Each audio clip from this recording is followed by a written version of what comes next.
Okay, 11 Days, 11 Nights Part 3 starts and it's immediately ridiculous. This guy Courtney is walking up to his office and this awful music is playing.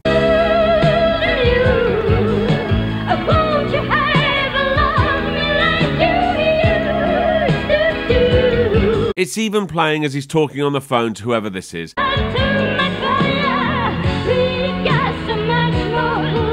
Are we supposed to be able to hear any of this? And what can they possibly be finding so funny? My God, this song is appalling. So bad. He gets into his boss Bill's office, and Bill tells him he has a hot story for him on Cajun rituals. He's a journalist, apparently. He learns that this woman, Nora Highway, is looking for him. Who? She's the woman that went underground, apparently after her husband was killed in that voodoo ritual. Thanks. This Nora woman has apparently turned up in New Orleans. I think I'll just let Bill take over here because he manages to explain the entire backstory in just a few seconds. They finally found her down in New Orleans after looking for several months. She apparently wanted everybody to forget her and the whole bloody mess. I think it's just another dirty story. Sex, drugs, homosexuality. But if that's what they think voodoo is, fine. Actually, she's the absolute authority on voodoo. I think you better leave right away. I don't suppose we can get any information about Courtney's personal life, can we? Oh, and by the way, take Connie with you. Since you've been married to her, you're more alive and more imaginative.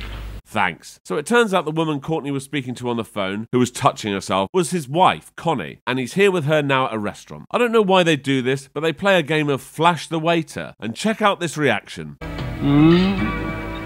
And from that, Courtney has deduced that the waiter is gay. Jesus, not again.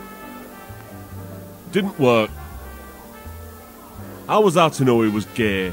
Apparently this is a game they play regularly, and Courtney is desperate to try this out with Nora Highway. I'd like to try this game with Norma Highway. I bet she's been waiting all her life for something like this.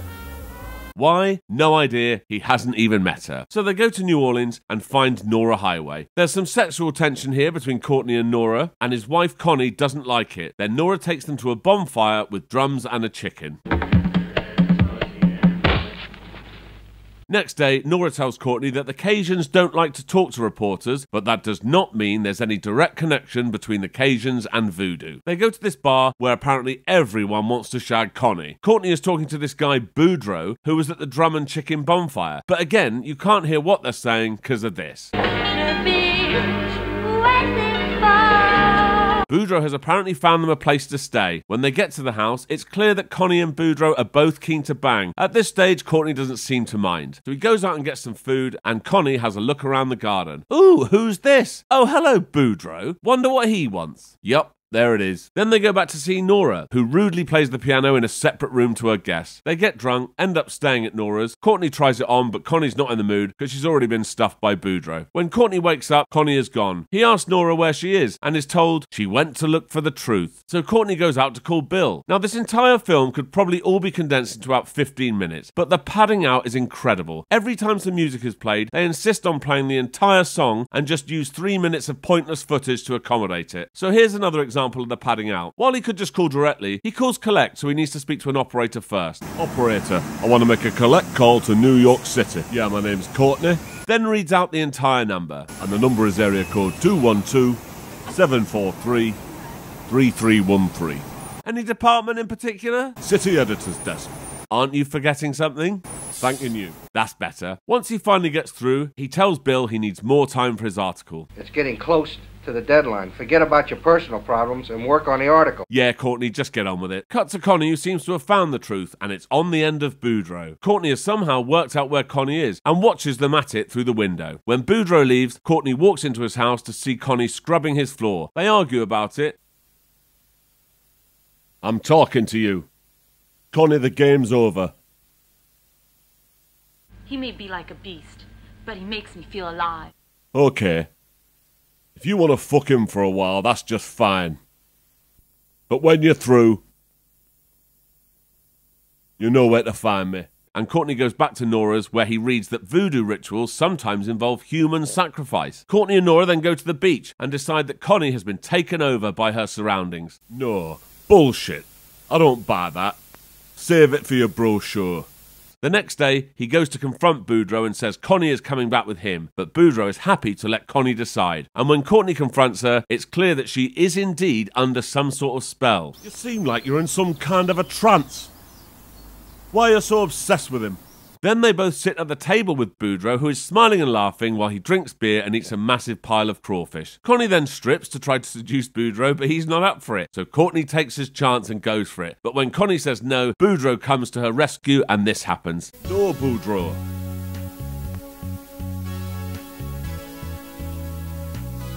Have some of this.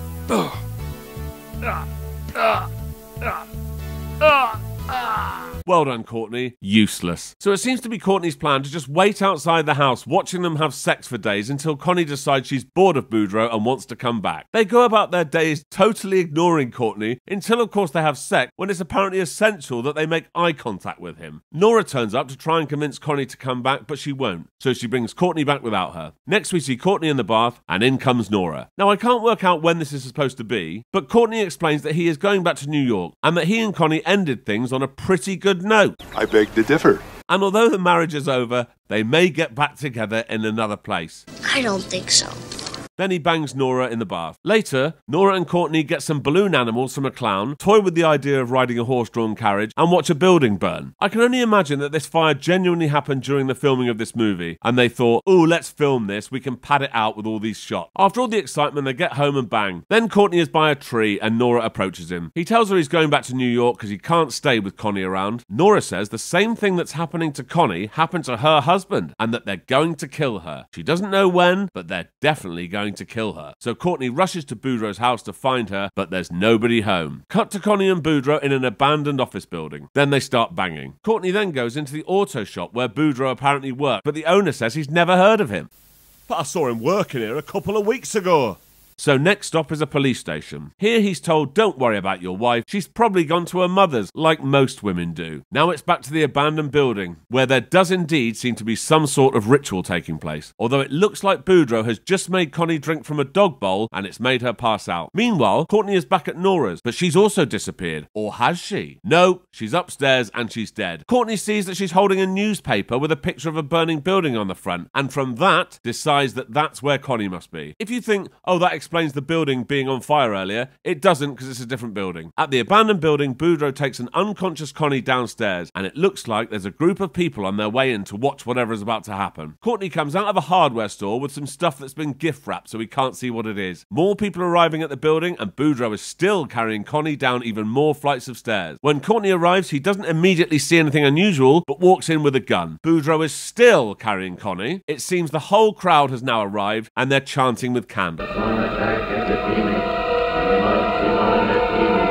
Ooh, someone has a knife. Is this the same knife that cut the chicken's head off earlier? I haven't mentioned this yet, but Courtney has been walking around this building with this gun for what feels like an eternity. Finally, he hears the chanting. We see someone has filled another dog bowl full of blood. Finally, Boudreaux arrives with Connie and dumps her on the table. He holds the dog bowl in the air and starts dripping blood over her. Then he holds the knife in the air, but wait! Here comes Courtney. And then there's this ridiculous standoff. Oh, bloody hell. Oh, for fuck's sake.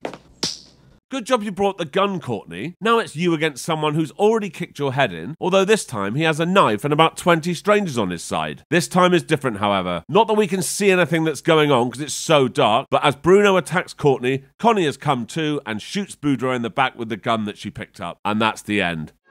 What a pile of shit. Thank you for watching. If you enjoyed this, please like and subscribe and check out this other video. Thank you.